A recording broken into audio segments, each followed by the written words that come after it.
Welcome and hello. This is a video tutorial on HEC HMS, and in this lesson, I'm going to be discussing viewing spatial results. You can view spatial results after running a simulation or a forecast alternative, and we're going to see what that looks like in this lesson. All right, what I have on the screen here is actually the instructions for this lesson. It's the user's manual for HEC HMS, so I'll leave a link to this in the description of this video so you can view along and follow along. All right, let's go ahead and bring up HMS here. I have nothing. Let's go ahead and create a project first. So starting from a little bit further back than normal, I'm going to call my project lesson 62, but you can go ahead and call it whatever you want. Then click create. Now what I'm going to do is import some data from an exercise that I've done and is available to view as well in the exercise playlist of this channel. It'll be exercise 7. Let me go there first. So file, import, simulation. And then this is, yes, 7. Exercise 6 is part 1. Exercise 7 is part 2, but I would actually recommend doing exercise 6 first. All right, so I'm just going to import a simulation run real quick to get us started. All right, so the data is right here. Let me go ahead and just open up the basin map so we have something to look at. The Spatial Results toolbar provides options to visualize results from basin models that are geo-referenced. So that's another important point. We can't just sketch out hydrologic elements on a map and then be able to view spatial results. They need to be geo-referenced with a coordinate system and have actual data assigned geo-referenced to the different elements. You saw me just go ahead and import that data. And what I want to do is view the simulation results, specifically the spatial results. Up here is my spatial results toolbar. It's all grayed out. So if you don't see that yet, then go ahead and click on view toolbars and then spatial results toolbar right here. You can just click that to toggle it on or toggle it off. What I need to do first is actually run the simulation. So I'm going to go up to select the simulation and then go ahead and click run. And it ran just fine. So I'll go ahead and it closed on its own. I don't see the option to view the spatial results yet. If I click on my results tab in the Watershed Explorer, I do see the simulation run, specifically the run we just did, but I still don't see any results. So what you need to do is turn the spatial results recording on and then run the simulation, and then we'll have some results to select from. So to do that, we're going to click on the Compute tab right here, Simulation Results. Go ahead and click on your simulation run. And then down here in the Components Editor, just move that up. We have a option for Spatial Results, yes or no. We need to change that to yes. And then below that, we also have an option for the spatial interval. So this is going to be by default set to the same interval for the control specification, but you can obviously set it to longer intervals as well. So my control specification for this simulation run is 1 hour, but I can make it a longer time period, as you can see. I'm going to leave it at 1 hour, and then I'm just going to also confirm that the control specification that I have set is, yes, indeed, 1 hour time steps. All right, let's close that up, compute. Okay, so now that this is set to yes, let's go ahead and run the simulation once again. Okay, it may take a little bit longer to run the simulation if you're recording the spatial results, but in my case, this is a very small model, so it wasn't a problem. Now we should be able to select, perfect. Now we can select the spatial results to view. During simulation, spatial results are saved to the project's results directory in an HDF5 file format, or .h5 is the file extension. So of course I'm going to check that out. Here's the lesson 62. Then here's the results file right here. This is the results directory. And what we have is a .h5 file. So I'm not going to open that up. Let's go ahead and look at the spatial results real quick. I'm going to select cumulative precipitation. Now, the first time you make this selection, you're going to get this dialog box, and it's basically HMS asking the modeler if there's permission to create these tiles. Generating these tiles may take a few minutes, but will only need to be performed once on the basin model. So I'm going to go ahead and click yes. For such a small basin model like this, it's done already. It just took a few seconds. But for larger basin models, it could take minutes. Just keep in mind that that's only a one-time operation. Also, what that generated over here is a .tile cache file, which is a lot larger than all the other files here in the results window, but I'm not going to open that up. All right, now that we have our cumulative precipitation selected here, I'm going to go ahead and just advance the slider, and we can see the different colors representing the different values over the different time of the simulation. This is a 14-day simulation for the first 14 days of September in the year 2018. And if I use my mouse and just hover over the different grid cells, I can see what the value is over each cell. So what I'm seeing is the value in inches, and this is the cumulative precipitation because that's the spatial variable that I've selected up here in the drop down.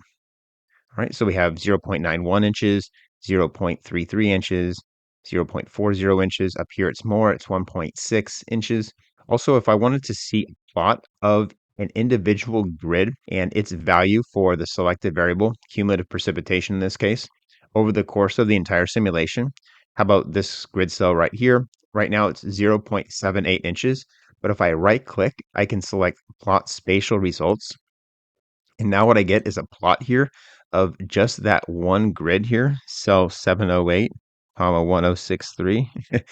So what we see is the cumulative precipitation increasing over the course of that 14-day simulation. So when I selected it, it was like 0.78. So I believe that was probably whatever the slider bar is at right here. This is at September 8th at 6 a.m. So September 8th at 6 a.m. would be right here about 0.78. Yep. All right, so that's how that works. If I can do the same thing by going incremental precipitation and then just looking at a plot. So this is just the plot of the incremental precipitation now, not of the cumulative. I believe this is for this whole subbasin, which is another topic I'll discuss in just a moment. All right, so let's go back to the spatial results and then I'll toggle ahead. A few other things, if we wanted to toggle on these map options down in the bottom right, north arrow, legend, and scale, that can all happen in the view menu. So you may not see these the first time you open up your spatial results or your basin map, and that's fine. Just go view, and then you can click the checkbox to hide or display these items. So if I toggle on the legend, for instance, here's my legend, and I can right click and edit legend properties. So say for instance, I just don't like the display for whatever reason or its placement. I can move that to the upper left.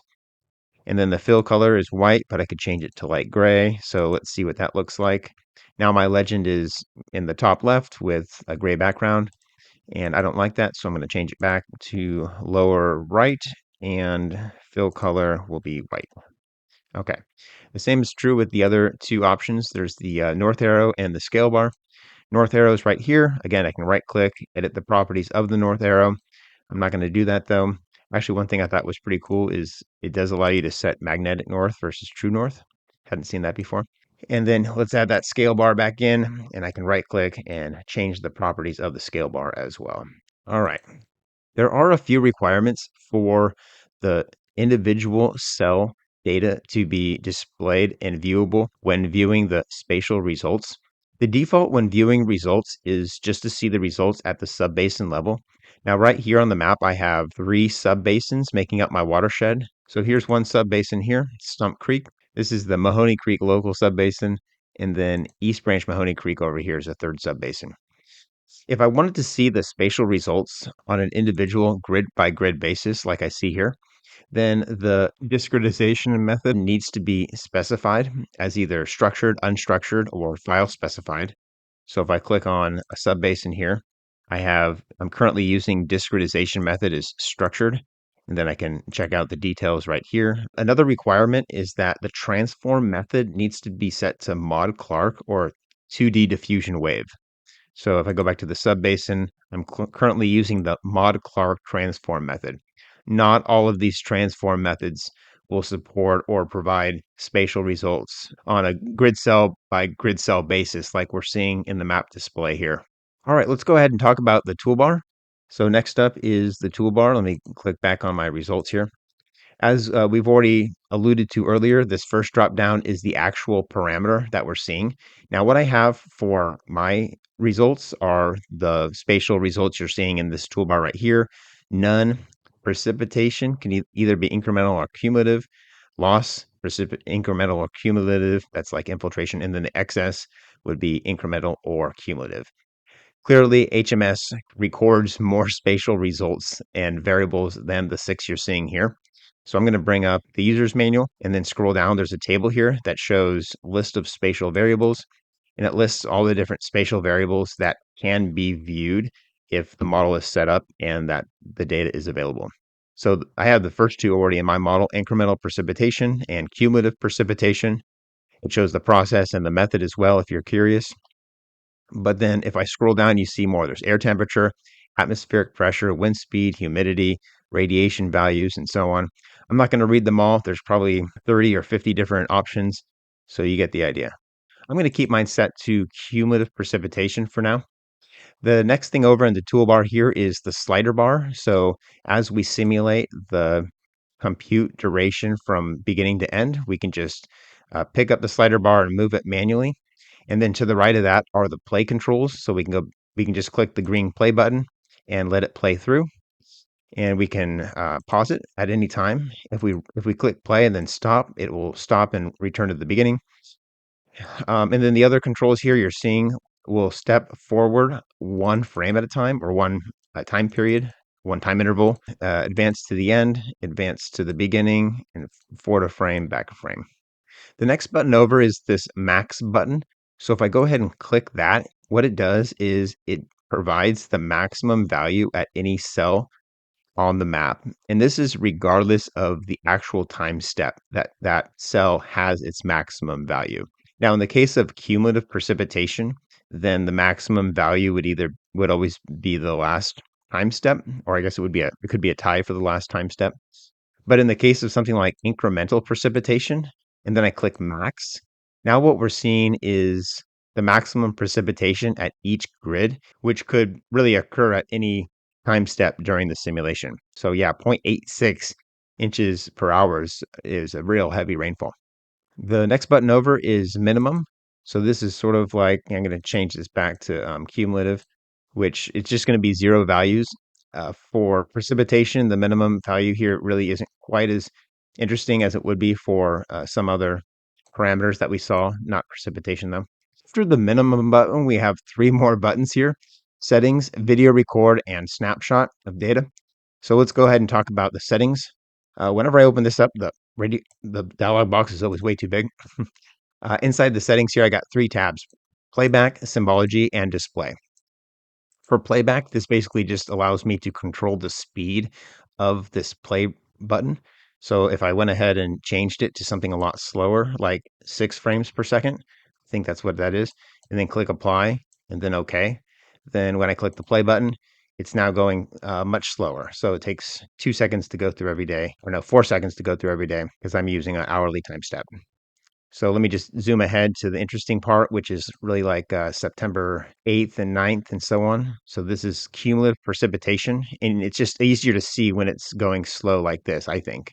All right, so I'm going to go ahead and stop that. I'm going to click the settings dialog box again and then resize it. All right, the next tab over is symbology. In fact, I want to make this one a little bit bigger. So the symbology right now is actually needs some help because if you look at the legend, it looks a little wonky. It's almost like on a log scale or something. It doesn't show like the green and the blue. It just shows magenta and red for the majority of the bar. And I think I can change that just by going stretch. And then the maximum value is not 50. For cumulative precipitation, I think the maximum is like 8 or 9. So I'm just going to say 10, then apply. And then minimum, I'll say 0 and apply there. And if I click this apply button down here, okay, that's much better, I think. So now we have, again, cumulative precipitation, but now we have colors that, well, let's just play the simulation and see what it looks like. So this is right at the beginning of the big storm, which hits around September 9th or 10th. And this is cumulative precipitation. So you can see the colors start to go from blue to red as more and more precipitation falls. And then the scale looks better also. Okay, I'm going to go ahead and pause that. Let's go back to our settings. the last tab over is for transparency, which has options for hillshade and inverted. Okay, so I'm going to click OK there. The next button over is the record button. This is the button that you can only press during the simulation. Clicking it first time will start the recording, and then clicking it again stops the recording. So let's go ahead and back up our simulation a little bit and do an example of that. So we'll click play. Now this record button is active and ready to be clicked. So we'll go ahead and click it. I see some color changes here. I'm going to go ahead and click stop. And the simulation paused, so that's fine. Now I'm just going to save that to my desktop. Boom. I'll just call this simulation.mp4 and then open and then export and then OK. So that got created right here. It's on my desktop. I'm going to just play it back. And then here is the video. I'm not touching anything. This is just playing in my video player. Okay. So that's pretty awesome. Nice little feature there. And then the last button over here is called Snapshot. It's not taking a screenshot of the image or anything. What this is it's recording the data for the specified steps that the user wants. So if I click that, we get this dialog box here. And what we need to say is whether or not we want to export a single grid or a series of grids. If we want to export just a single grid, then we'll specify the time step right here. And if we want a series of grids, we'll specify a start and end date time.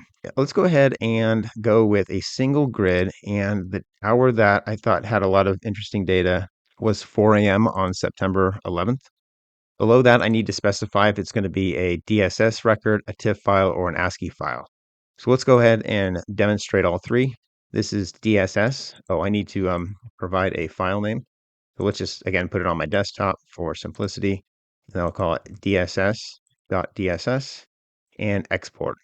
That should just take a moment because it's a fairly small file. Okay, let's go ahead and export the other two types and then we'll look at them. So let's go back to September 4 a.m. Now I'm going to select GeoTIFF and I'll just say TIFF. Then let's put that on the desktop, open and export. All right, the TIFF file has been created. Last one is the ASCII file. And now I need to select ASCII, and then I'll just type in ASC, put it on my desktop, export, give it a moment. The ASCII file also has a projection file associated with it right here. I'm not too interested in that. Let's open the ASCII file first. This one's probably the simplest to view. Here we have the ASCII data. We have the header data at the top with the number of rows and columns, lower left corner coordinate, cell size, and no data value. And then below that, we have the actual data. So what I have highlighted here is the first row with, it would have 15 values to it. Starting off with a few no data values, 2, 3, 4, 5, 6, 7, 8, 9, 10, 11, 12, 13, 14, and then 15 is the last value.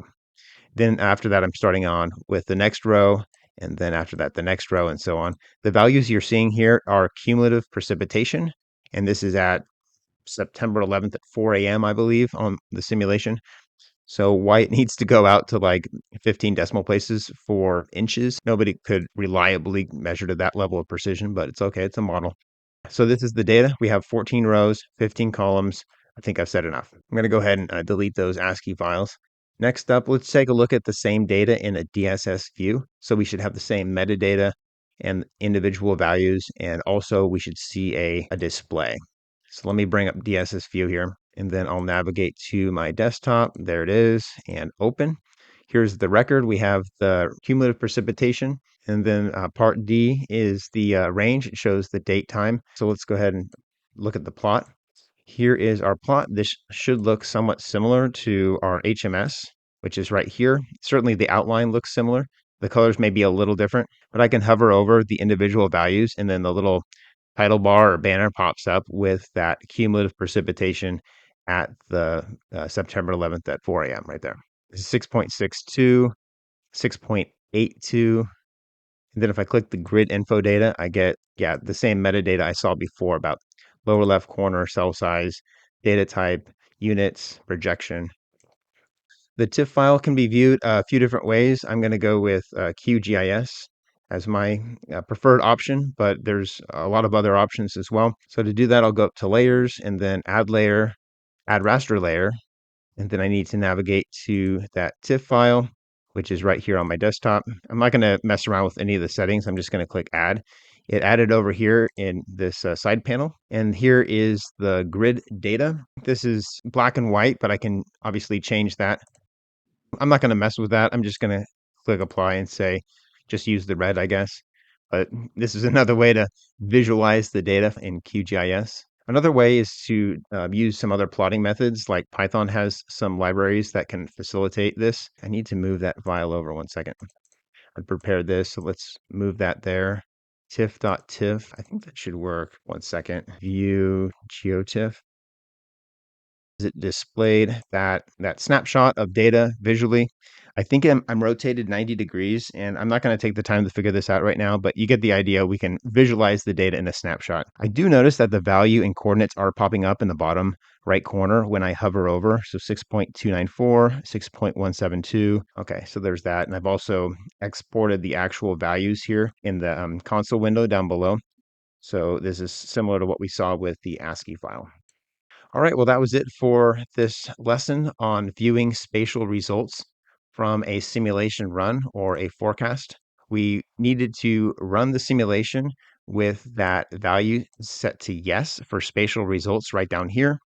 And then after that, we needed to make sure the model had a Mod-Clark or 2D diffusion wave transform method, as well as discretized. And then once the data was ready, we enabled that spatial results toolbar and then talked about the different toolbar tools that allowed us to view the results.